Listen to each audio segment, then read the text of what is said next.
Welcome to today's talk on The Missing Link by Scott Miller. Scott Miller is the co-founder of the Center for Clinical Excellence, which is an international consortium of clinicians, researchers, and educators dedicated to promoting excellence in behavioral health care. He is the co-author of The Heart and Soul of Change and The Heroic Client, amongst other works, and has written dozens of professional articles and also produces a regular informative blog for therapists. Before turning over the mic, I am going to mention that about a year ago, Scott sent me an email and said, I want you to check out something I'm going to be presenting at Evolution, and I want your feedback on it. And I emailed back something to the effect of, I admire your work, Scott. You're a brilliant guy. You ask questions that other people aren't willing to ask. You're willing to kill your own theories if that's where the facts lead. But what you're doing is going to upset some people. And I would encourage you to rethink presenting this missing link presentation. And just to kind of explain to you why I was saying this, how many people know who William James is? A few? Most? Okay. He's somewhere in 100 top psychologists, but not very high in the list, actually, that APA put out. A lot of people know that he wrote the first textbook on psychology here in America. Does anybody know who was the person that invented the concept of neuroplasticity and first started talking about losing cortical real estate on a use it or lose it basis?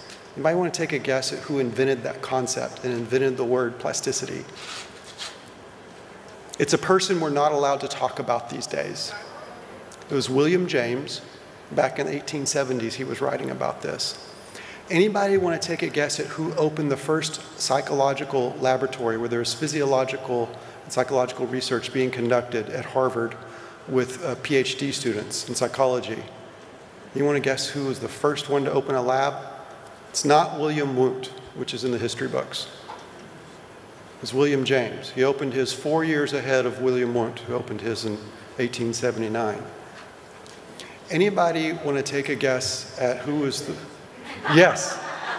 We won't take away from Scott Miller's time. I could go on for 30 minutes listing to you the legacy of William James, who we do not know about. We're not, in 1930s, when the history of psychology was written, he was erased from the books. His own chief disciples, his greatest students, 4 years after his death in 1914, were no longer attributing what they would write of his theories, no longer putting his name to it. They would cite other psychologists, but not William James. He literally had people coming to Harvard, Cattell was one of them, and some other hard-nosed empiricists, trying to get him fired from Harvard and removed from the staff. Why did he come under attack like this? Because he was friendly to people who were conducting psychic research at the time. Because he himself, after he'd struggled with depression, went to what was called a mind curer and found that this person produced tremendous benefit for him personally, way more than could be achieved through psychoanalysis, which was not yet a thing, but becoming a thing. He was a proponent for going where the facts lead you.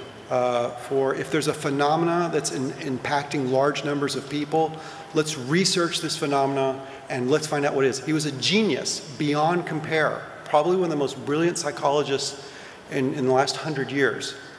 And he was erased from the world of psychology. And so when I got wind a lot later that Scott was still considering this presentation today, I called him on the phone. I dedicated 2 hours to talking to him. I said, Scott, just let me give you some reasons why you may want to rethink this. You may get away with the audience, but then there's going to be a video. It's going to be out there. The institution may come after you, man. And so this is my last and final warning, Scott. Do with this what you will.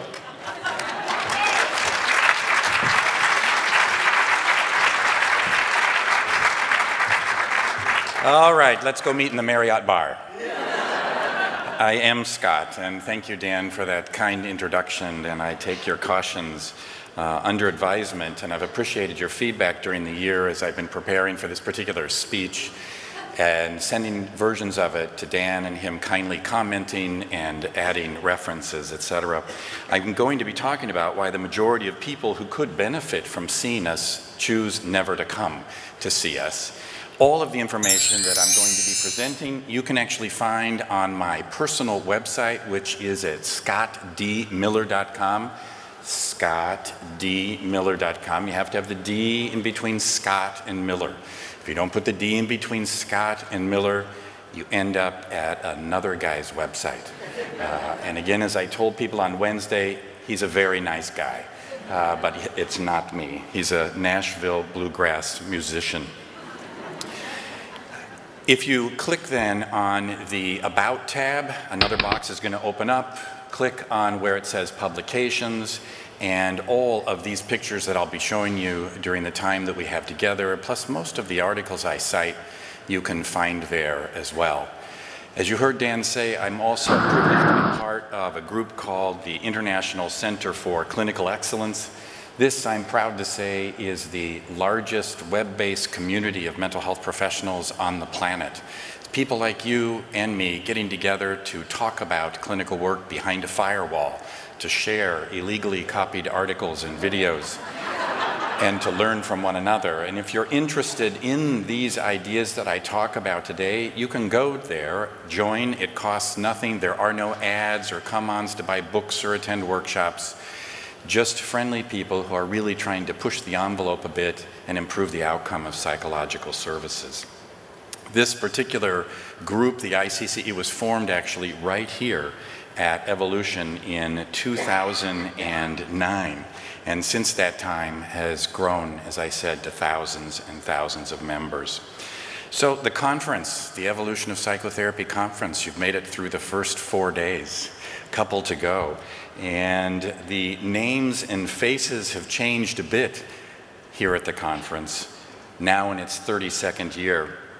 I was at the first conference in 1985 in Phoenix, working as a student volunteer wearing a red hat. I cannot tell you how happy I was after submitting this very lengthy application to be accepted as a volunteer and participate in that particular conference. It was an incredibly heady experience. I got to listen to, and in many cases meet, many of the clinicians, theoreticians, and researchers whose work I was studying at the time in graduate school. I was inspired by Carl Rogers, sitting here on the left-hand side, or your right-hand side of the picture. I was moved by Virginia Satir, just sitting with one person in between to the right of Carl Rogers. And I was yelled at by Bruno Bettelheim. It was an interesting experience, it's true. I didn't have to volunteer at every hour, and so I looked over the times when I wasn't presenting, and I found this presentation by Bettelheim on children with autism, and I thought I'd just had a course at graduate school about this from one of the leading thinkers at the time, and I thought I would go and see Bettelheim speak. And there he showed a black and white film featuring, as I recall, a first or a second grade girl who was playing in a sandbox. And given the age of the film, this young girl was actually in a dress, a skirt, with her black patent leather shoes and legs folded underneath her and sitting cross-legged. I had a different idea than Bettelheim did about why she was sitting cross-legged and on her shoes. My idea was it had little to do with autism and a lot to do with not wanting to have sand in your britches. It took me most of the allotted time to build up my courage to go to the microphone and ask my question. I don't know if you've had this experience during presentations where you wonder, should I, shouldn't I? But I did, and I went up to the front of the line. I was actually first.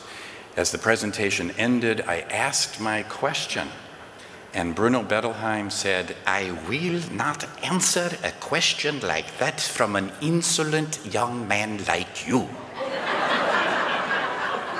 His Austrian accent scared the shit out of me, I have to tell you. And then he added to that, "Sit down," which I did. As quickly as I could, I went back to my seat. I'm sure my face was bright red. I sat down to next to the man who had been seated with me when I had gotten up full of confidence. I just looked at him blankly, and he patted me on the leg and said, "It's okay, he yells at everybody." I said, "Thank you very much." And I thought for a moment, and then I said, "What does insolent mean?" I had no idea what it actually meant. I was learning so much at this conference, things that I never thought I would learn. Now, in his review of the history of the Evolution Conference that came out in the August issue of the Ericksonian newsletter, Jeff Zeig, a longtime colleague and friend, reports that 1985 was chosen for a very specific reason for the Evolution of Psychotherapy Conference.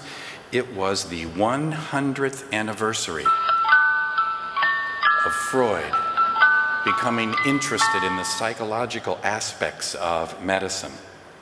Again, 100 years later, we were celebrating the fact that in 1885, Freud had received a scholarship to study hypnosis with Charcot at Salpêtrière in France.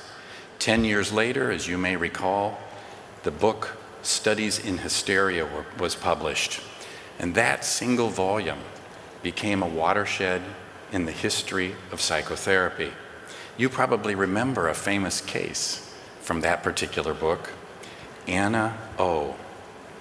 Here's what Anna O looked like. She was 21 years old at the time she started treatment. She was young, healthy, vibrant person. And just prior to care, she started to experience mood swings, a loss of appetite, weakness and stiffness in her limbs, a persistent dry cough. She couldn't sleep. She developed tunnel vision and partial aphasia. Now, when Freud and Breuer wrote about their observation that when they encouraged Bertha, I'm sorry about that, that's her real name. I'm not supposed to tell you that's a HIPAA violation. I hope we can cut that out. In any event, when they noticed that when they got Anna to openly express her anxieties, that often resulted in her feeling much better. Bertha, or Anna, called the process chimney sweeping, which led Freud to observe something remarkable that's affected the last 150 years. When someone speaks, the problem gets lighter. The talking cure was officially born. Now, like anything new, Freud's new ideas and his colleagues' ideas were controversial. But within a very short period of time, 4 short decades actually, they were not only in wide professional use, they'd entered into popular culture. Psychoanalysis is not a fad. The October 1942 issue of Good Housekeeping boldly asserted, and then it advised, do not underestimate it. It can help you. Now just take a look at this artwork. It's actually taken from the 1942 issue. It's fabulous, isn't it? During the week, you lay on a couch in your finest dress as your analyst leers over your shoulder from behind. Makes me really want to open up. In between sessions, as the cover suggests, these women in psychoanalysis could teach their children to ski. What a life it was. Anyway, in the particular story about psychoanalysis, we learned of a woman named Mary Smith. Not her real name, I gather.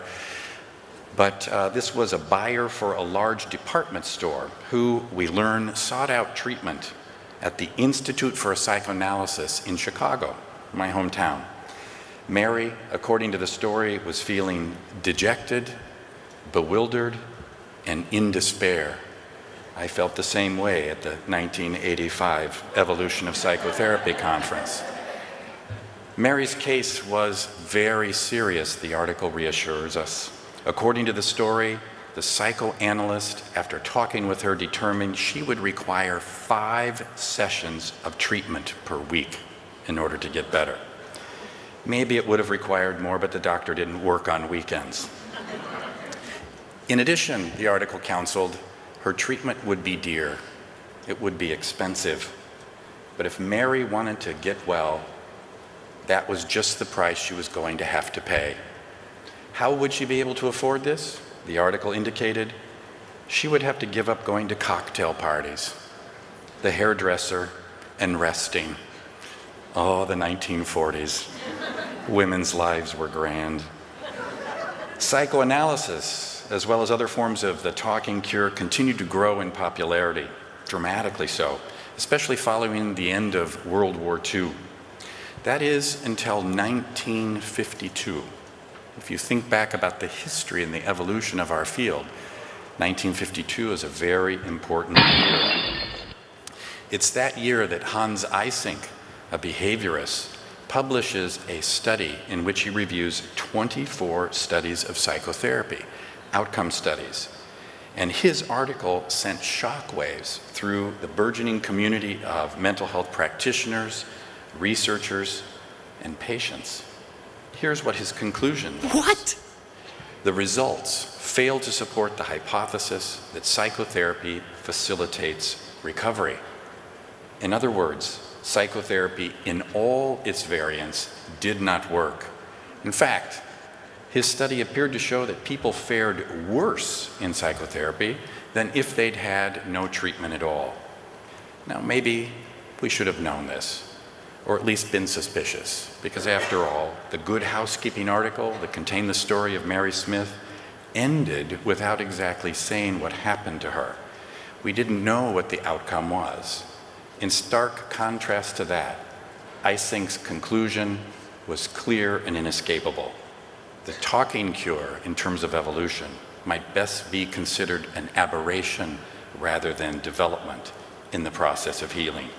Perhaps we should allow it to go extinct rather than prop it up with fancy articles and personalities. Now, believe it or not, science had been here before. If you go back in time when the whole idea of evolution first came on the scientific scene, Charles Darwin had written a change-producing book. The year was 1959. People nowadays still consider this one of the most important scientific works ever published, The Origin of the Species. And after careful observation and study, as you probably know, Darwin asserted the radical idea that species undergo modification and existing forms of life are descendants of pre-existing forms. It's hard to imagine how radical that idea was then. With it, he'd drawn a line in the sand with science on one side, asserting that humans evolved from lower forms of life, and on the other side were those who considered such ideas absolute blasphemy. Now, those ideas generated a great deal of interest and research. Scientists and amateur explorers, they went on a search of the geological record. And in particular, what they were looking for was transitional fossils, if you remember the story. If, in fact, we evolved from lower forms of life, the thinking was at that time that there should be a series of transitional fossils in the archaeological record. It was an important quest because, you see, even Darwin considered this the Achilles heel of his theory. The absence of intermediate links, he wrote, in Origin of the Species is the most obvious and grave threat against my theory. As it turns out, Darwin didn't have to wait long before the missing link was found. There was an amateur archaeologist by the name of Charles Dawson, and he discovers the skeletal remains of Eanthropus dawson. It was considered definitive proof of Darwin's theory, the missing link between apes and humans. There were 500 scientific articles written about this fossil, over a 40-year period. Again, the missing link between apes and humans. Now, ironically, in 1953, just 1 year after Eysenck published his debunking paper about psychotherapy, there was another study published that showed that the skeletal remains called the Piltdown Man had been a complete hoax. In fact, it was a combination of 3 distinct species: a human skull from the medieval period, the 500-year-old lower jaw of an orangutan, and fossilized chimpanzee teeth that had been stained with tea in order to make them appear ancient. So what happened? Did Charles Darwin's theory go away? Well, of course, it didn't go away. It actually has become the bedrock of modern biology. Why? Well, the thinking about evolution evolved itself. Paleoanthropologists now know that evolution is much more complex than a single chain dating from us all the way back to the first animal to walk the earth. It just doesn't work like that. Instead, there are myriad side branches and long extinct detours. And in some ways, the same may be said of psychotherapy. After Eysenck publishes his paper, it didn't cause psychotherapy, as you well know, to go away. Instead, it galvanized researchers to look more closely at what had taken place in our field. How could we prove that it works? And as of today, we can state unequivocally, 60 years later, the scientific support for the effectiveness of psychotherapy is overwhelming. It is, as you've discovered by attending this conference, a complicated picture to be sure, but its use is established and integrated into modern healthcare. And what do the data say? Well, take a look at this statement. It's from the official proclamation from the APA in 2012. The best evidence conclusively shows that individual, group, couple, family psychotherapy are effective for a broad range of disorders, symptoms, and problems with children, adolescents, adults, and older adults. Most studies of psychotherapy conducted over the last 40 years show that the average treated person is better off than 80% of the untreated sample in most cases. More importantly, the outcome of behavioral health services, what you do on a day-to-day basis, equals or exceeds most medical treatments. For example, psychotherapy has an effect size that is equivalent to coronary artery bypass surgery. That should pretty much wow you, because you accomplish that effect and you leave far fewer scars. And you hardly kill anybody. Medicine is killing people left and right every day, and yet we can't pour enough money into medicine. Psychotherapy still remains sort of the second strange cousin in the healthcare professions. In addition, when we look beyond averages and we ask how effective are individual clinicians, we see that average clinicians achieve outcomes that are on par with those results obtained in tightly controlled randomized clinical trials. Why again is this important? Because you have to work with whoever walks through your door. Researchers get to pick and choose carefully the clients that they work with. So when we say your outcomes are on par with those in tightly controlled randomized trials, that is a fairly high bar to reach. It's truly amazing. That's the good news. And hence, this particular conference, we're here in some ways to celebrate the good news, to learn how to be more helpful perhaps. But is it the complete picture? So I'm going to risk being insolent here. Regardless of the evidence, take a moment and think together with me. Despite the overwhelming evidence for the efficacy of psychological care, does psychotherapy really matter? Does it really matter? And before you decide, let me point out some additional startling evidence. Despite being on the scene for nearly 150 years, psychotherapy does not and has never had mass appeal. The majority of people who could benefit from our care, epidemiological studies peg this at about 25%, do not go. 75 to 85% of people who meet criteria for a DSM-5 diagnosis never make it into our door. In addition, fewer and fewer people are turning to psychotherapy than they were just 30 or just 20 years ago. Now, I know what you might be thinking here as I say that, and I want to caution you. You might think, wait a minute, we have a waiting list at my agency. I wish I could get some of my clients to finish. I can't. That's a little bit like saying that there's no problems with energy because your gas tank is full, or because it's warm at your place, there's no such thing as global warming. It's a serious issue. Why can't we get people to come? More importantly, even when we do get them to come, about 57% of them don't return after the first visit. For me, I think it's hard to be sanguine in the face of such facts. They document what I would like to call today psychotherapy's missing link, our clear and unmistakable inability to engage the vast majority who could benefit from our care. Here's what researchers Marshall, Quinn, and Child concluded after their very recent review of the research in this area. 50 years of research has not produced better methods for engaging and retaining people in psychotherapy. I guess you can see they're not mincing words. And that's pretty hard for therapists, or for researchers. Researchers are always equivocating.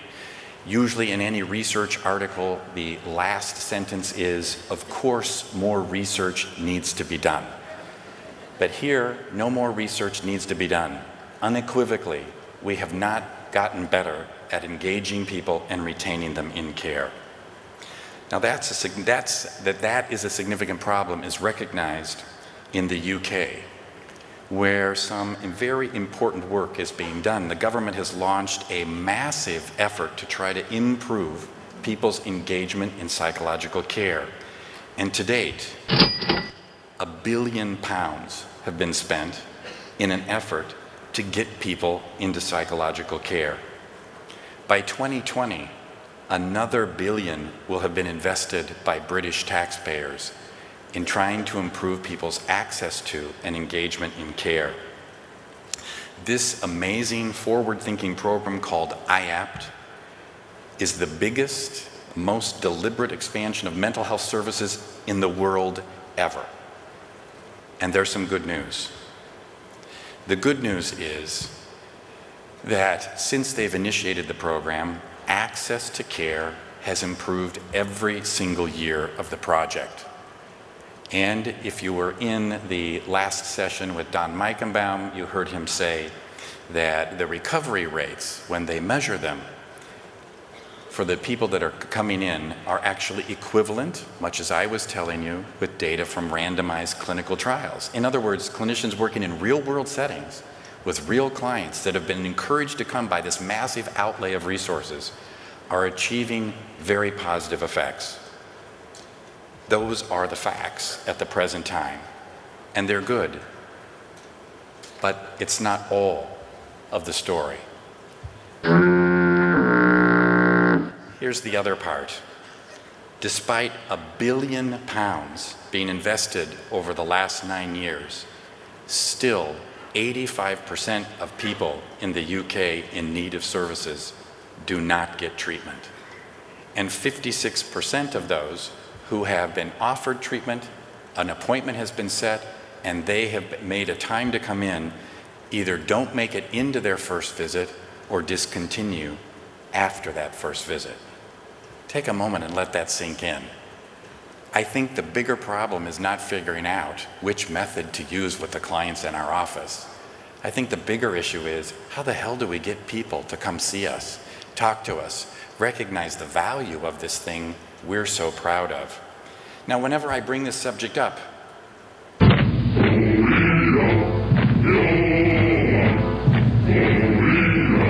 usual suspects are marched out.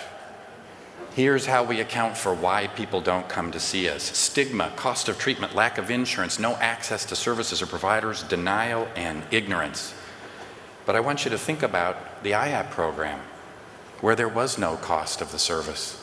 It was free, and they still couldn't get people to come. We can't give this shit away. Lack of access? Couldn't have been that. That was the whole point of the program. People were offered service and either never followed through, or 57% of them discontinued. Ignorance? This is a common refrain we hear. People just don't know.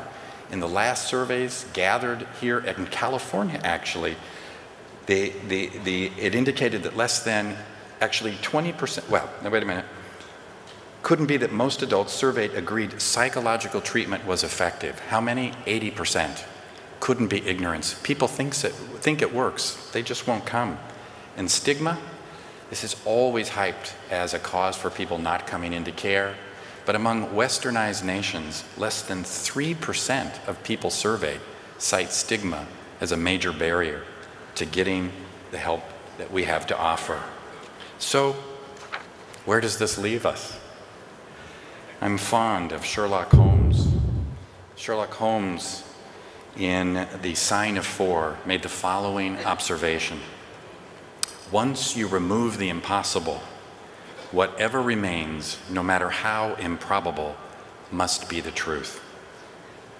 Here's what I think the truth is. Maybe people aren't coming because of us. Maybe it's the way we are, the way we think, how we conceptualize our work. What gives me that idea? Let me tell you about another group of professionals. Psychics. It turns out that annually more people attend and pay out of pocket to work with a reader, medium, clairvoyant, or spiritual advisor than see a mental health practitioner. They're everywhere. You've seen them. They're neon signs, they're bright and attention-grabbing windows with tools of their trade, candles, beads, crystals, pictures of tarot cards. It's a pretty astonishing finding. In fact, think about it this way. During the last recession, and continuing through today, the psychic service industry has grown at an annual rate of 2 to 3%. And in the US, during the worst years of the Great Recession, spiritual advisors raked in $2.1 billion. It's just a huge amount of money. And so the question is, how could this be? Psychics? Please. We talk about them with such derision ever since Harry Houdini and his debunking activities. So, we certainly wondered how it could be. And as a result, we decided to do a little study. I don't know if you remember a study that was done back in 1995 that appeared in Consumer Reports. It was a study about psychotherapy. In that, led by Martin Seligman, thousands of people and subscribers to Consumer Reports were asked about their experiences seeing a psychotherapist. Here's what they said in 1995. Our groundbreaking study, they said, shows that psychotherapy usually works. In fact, it was even better than that. They said that it worked 90% of the time. So, about 3 years ago, together with some friends and psychologists, Chris Pepping, John Farhall, and Lynn Johnson, we decided to replicate the Consumer Reports study, expanding the focus this time to include psychics and spiritual advisors. Now, let me just tell you the truth about the original Consumer Reports study. It's a curious footnote of history. There was data gathered about that group in the original study. In fact, it constituted slightly less than half of the responses collected. There were 7,000 respondents to the study. About 3,200 of those were turned in about psychic, spiritual advisors, and religious people, priests and such. But for reasons that were never fully explained, the data about them was not reported. Well, no more. In our study, we posed a series of questions about people's experience with a variety of helpers: psychologists, physicians, friends, psychics, and spiritual advisors. We asked them to rate the helpfulness, their satisfaction with, and their emotional state before and after. Would you like to see what we found? Here we go.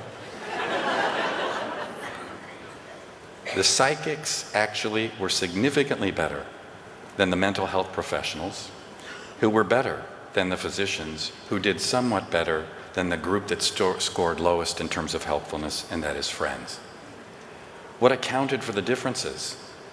Stated inelegantly, psychics simply gave people what they wanted: direct advice. But they did so also in a way that made sense, was appealing, and most importantly, fit the client's worldview. Rather than imposing a worldview, your problem is in your thoughts, in your behavior, in your emotions, in your brain chemistry. This fit for a large number of people. We'll come back to that again. In the meantime, these results can be viewed through the lens of psychotherapy outcome research, especially in terms of the therapeutic alliance. In our study, we used a standardized scale. We asked the respondents to complete the WAI, the Working Alliance Inventory, the most validated and widely used measure of the therapeutic alliance. What we were asking them to do was assess the quality of the alliance with all of the various helpers that they interact with. Now, I want to make an important point. We didn't survey people who had just seen psychics.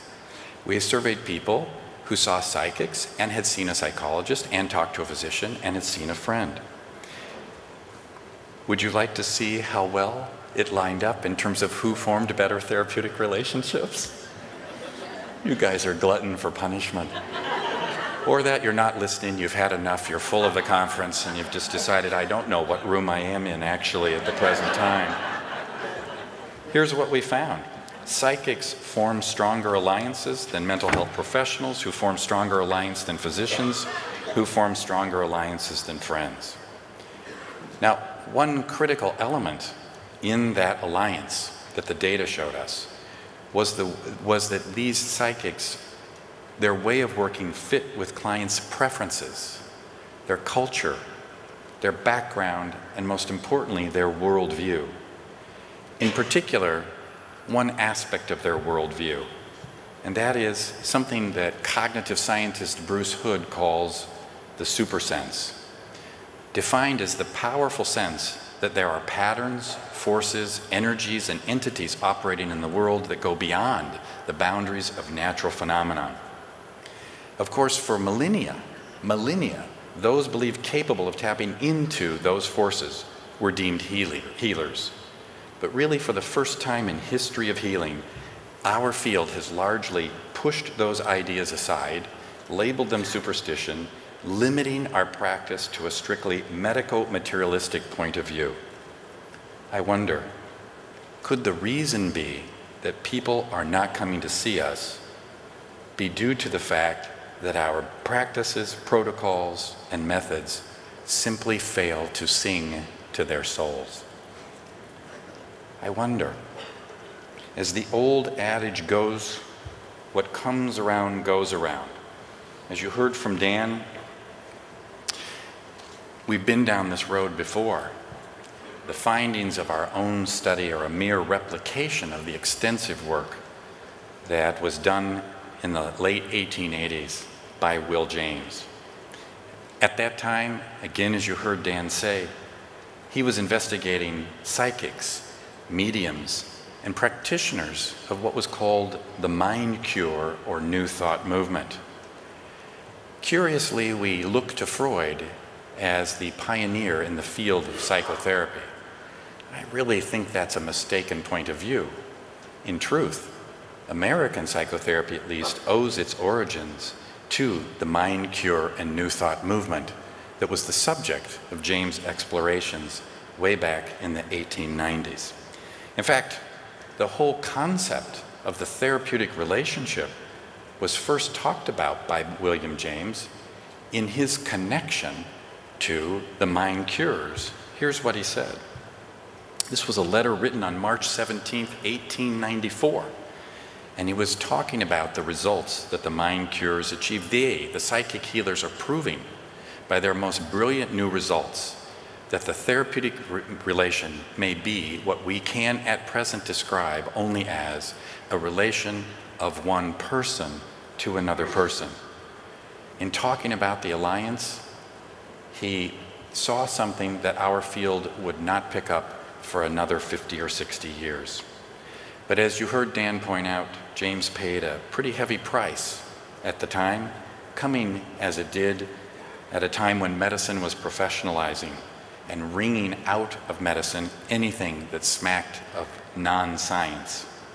Nowadays, whenever this subject comes up, an immediate divide happens.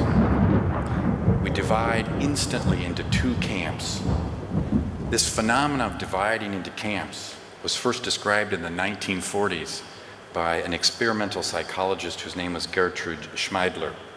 On the one side of the divide are the sheep, the true believers. On the other side are the goats, the skeptics. And never the twain shall meet, or much less disagree. But I have to tell you, I'm not interested in debating the reality of these phenomena. Their occurrence, one way or another, is clear. My agenda is much more pragmatic. What can I do to better engage people in the healing process?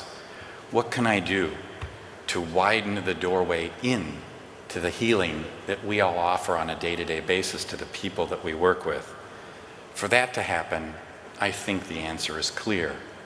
We have to embody what the majority of people on the planet yearn for and desire, and that is the existence of something more, beyond thoughts, beyond feelings, behaviors, and brain chemistry, those ideas that continue to dominate our field, to a realm of possibilities for healing and change, unbound by convention and science.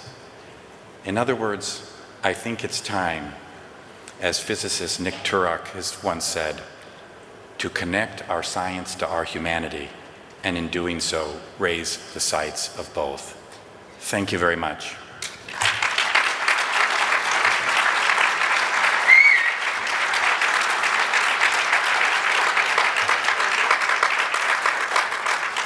Now, I know that we have a few minutes left here of our time together, and I'm more than willing to entertain some questions. If you have them, I ask that you go to the microphone and let us know your name and where you're from, and I'll try to answer them to the best of my abilities or address them.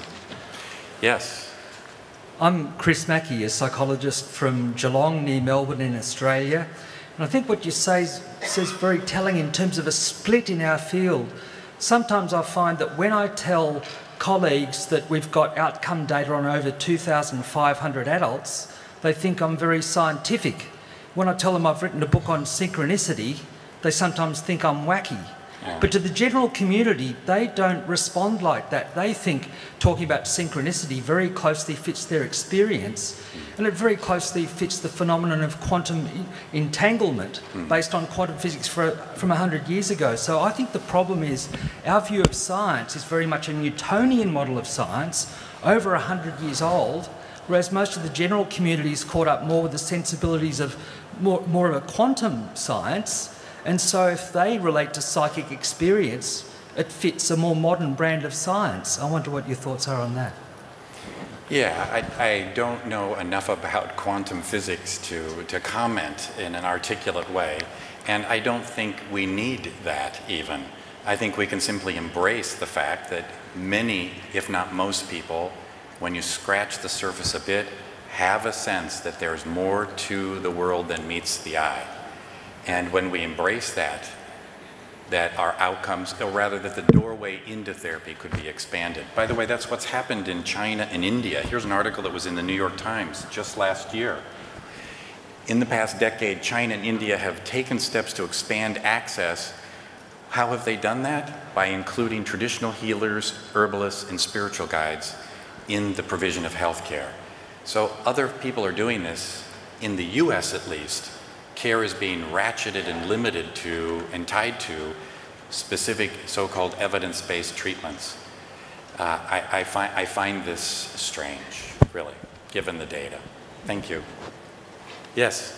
Hi, I'm Kathy Osgood. I'm a therapist in Paso Robles, and I work with a lot of court-ordered clients, which I like because they stay in treatment or go to jail. But what I wanted to mention was when I read the Consumer Reports study that you mentioned, what I read in it was people reported 12-step involvement as more effective than therapy. Could you comment on that? Yeah, we get this one? I simply don't recall about 12-step involvement and whether or not it was part of that particular study. It was, and it was rated ahead of therapists, and they did the different categories of therapists rated as well. Perfect. Yeah, good. Good. Just wanted to mention that. Thank you. Thanks. Yes. That's actually a perfect segue into my question, which is about social supports. Yes. 12-step is amazing for social supports, and we all know how important that is. And I was really surprised that people said friends were less effective than all the other things on the screen. And I wonder if you have any insight or could comment on that. The whole idea here in this presentation is that the connection around the supersense is what's critical. For many people, our materialistic worldview just doesn't fit the way they experience life or the world, and especially change. So I think friends are an interesting component and can be quite helpful. It doesn't say they are not helpful. It said the psychics were of greater help precisely because they matched their worldview and they were willing to give direct advice tied to that worldview. Yes? Thank you for the talk and the topic. This isn't a criticism of the whole thing, it's a question. Okay. The Consumer Reports article was criticized on several grounds. Yeah. One of the ones I recall is they were single item measures with high demand characteristics and were really contaminated with customer satisfaction. Yeah. When you replicated, did you account for that? Think about it? Are there follow-ups you have in mind to use more objective measures of outcomes, symptom checklists and whatnot, well-being scales that are better validated and don't have demand characteristics? All outcome scales have demand characteristics. Right. So I think we need to set that aside. What I think is, while the criticisms of the Seligman study I think are in many ways valid, I'm not saying that the 90% success rate cited by people in that study is really important. What I am saying is that we should probably start by listening to the people we want to attract. And those people seem to say psychics were amazingly helpful. And yet, whenever you hear psychics talked about on television, by skeptics, etc., it's always this very negative view. Now, this is no comparison, but let me just say, one of the largest Medicaid frauds in the history of the United States was conducted by a psychologist, sent to prison just last month. But this is the kind of news you always hear about psychics, the one in the hundreds that have ripped off somebody, when as a matter of fact, many are filling in the spaces for us. Thank you. My question is about, you're saying basically psychics have been getting a little bit better results than psychologists, and kind of like Well, I didn't say results. Well, I guess it is a form of results. The people valued their input more than they valued the psychologists and more than the physicians, which was more than the friends. Right. So, and kind of, I guess what you're getting at a little bit more is that the psychic kind of believe in this kind of more woo-woo, kind of higher power kind of thing. What I was getting at is, Jung kind of talked about that with the collective unconscious. Yeah. And then how would this pertain to like the law of attraction? It sounds like that's a little bit of what you're getting at, sort of. I don't know what you mean by the law of attraction. You don't either. It's hard to explain. Do you ever see the movie The Secret? That is the law Oh of my God, attraction. we're talking about movies now. Think and Grow Rich. Yeah, I don't know. Okay. I'm sorry. But there have been people that have Kind of what the Bible says, if you think it in your heart, so you are. That is essentially kind of what it is in a nutshell. Yeah, I'm probably have a much more simplistic view of this. Okay. Most people do not think of change the way we do. And if we adopted their view, or were at least friendly towards it, then maybe we would have them in our practice. But instead, and I think if you begin to ask your clients, and some of you may be able to vouch for this already, many of them are seeing you and their psychic. Right?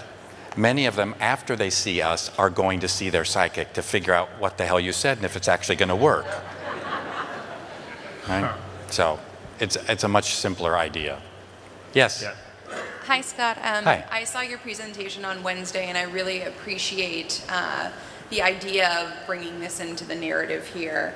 I am very curious because you also mentioned, I think it was 56% of the people either not showing up to the first appointment or coming to the first appointment and canceling. How to tackle something when, let's say, Muhammad can't come to the mountain? How do you bring the mountain to Muhammad? How do you even be able to integrate this into your practice if people aren't coming in your front door? Yeah, I would say I'm not suggesting that you go out and go over to the convention center and find the booth with the crystal balls. Although there is one there, which I find really interesting, you know, at our conference, and get your aura done, you know. I'm sure that that is a national registry of evidence-based practices, approved practice. I'm asking you to think about it. I'm asking you to puzzle over why more people don't come to see us and consider this a potential suggestion. We're just doing the research. How you apply this in your practice, I think that's going to take some real thinking. There is an article that we did in the March-April issue of the Psychotherapy Networker called How Psychotherapy Lost Its Magic. And we provide some ideas about how clinicians might do these things.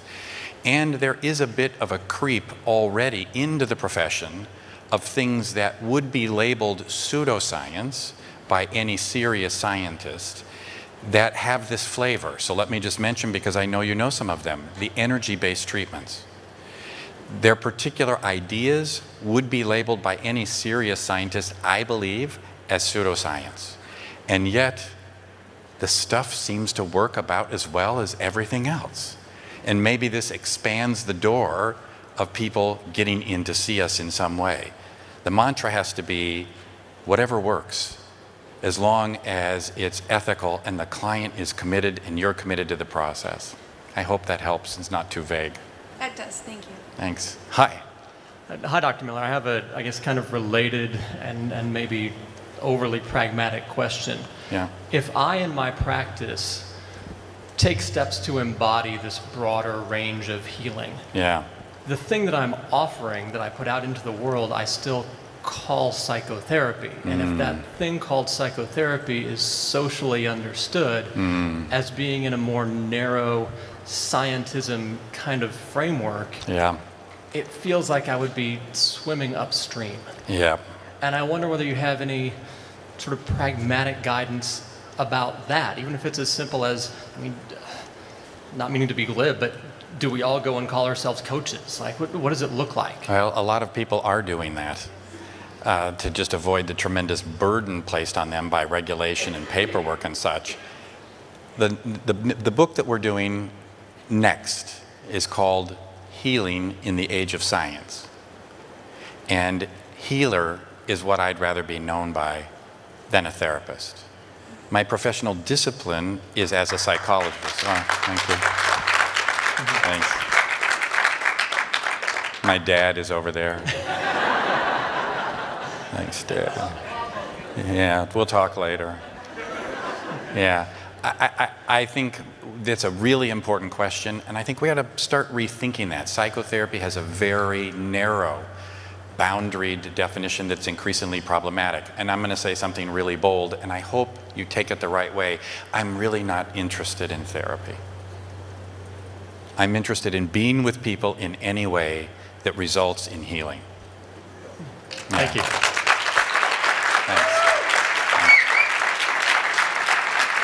Yes. Hi, Scott. Hi, Christine. How you doing? I'm good.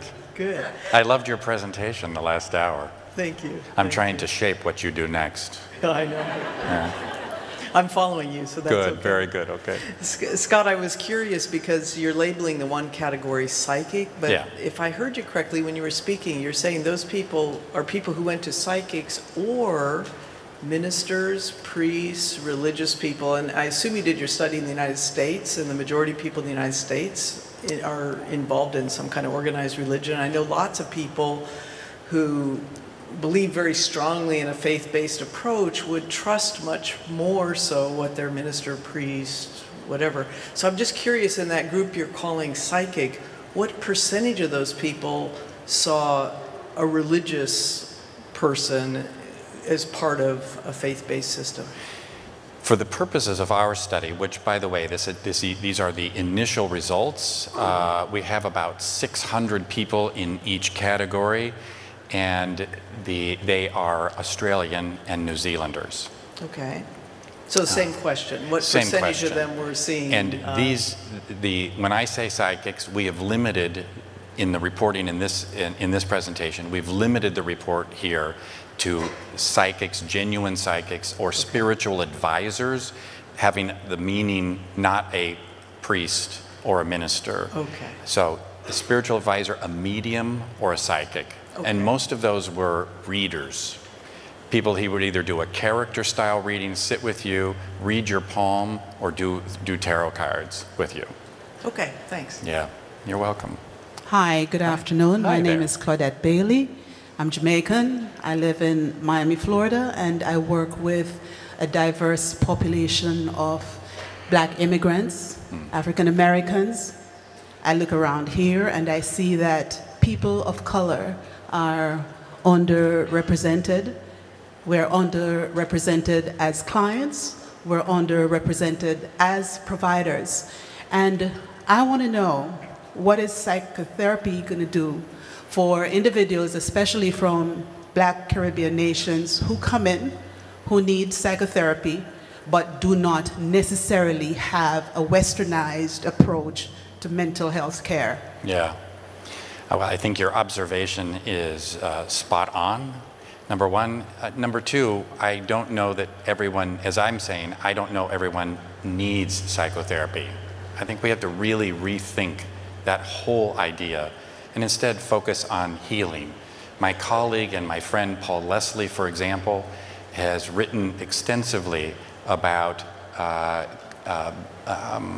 hoodoo and voodoo traditions in the South.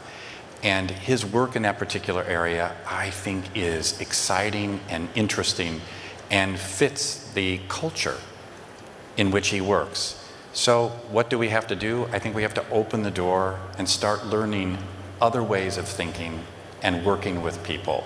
Absolutely. I work a lot with the Haitian population. I've done extensive research, and what I find is that they're stigmatized because of language, because of their religious practices, when in fact healing comes from their religious beliefs and their worldviews, and how do we integrate that approach to their healing to Americanized standards so that they can be productive in American society. Yeah. So in my workshop on Wednesday, I mentioned 3 things that we can do. We can explore. That means what most therapists typically do. You come in and you ask about people's traditions and practices.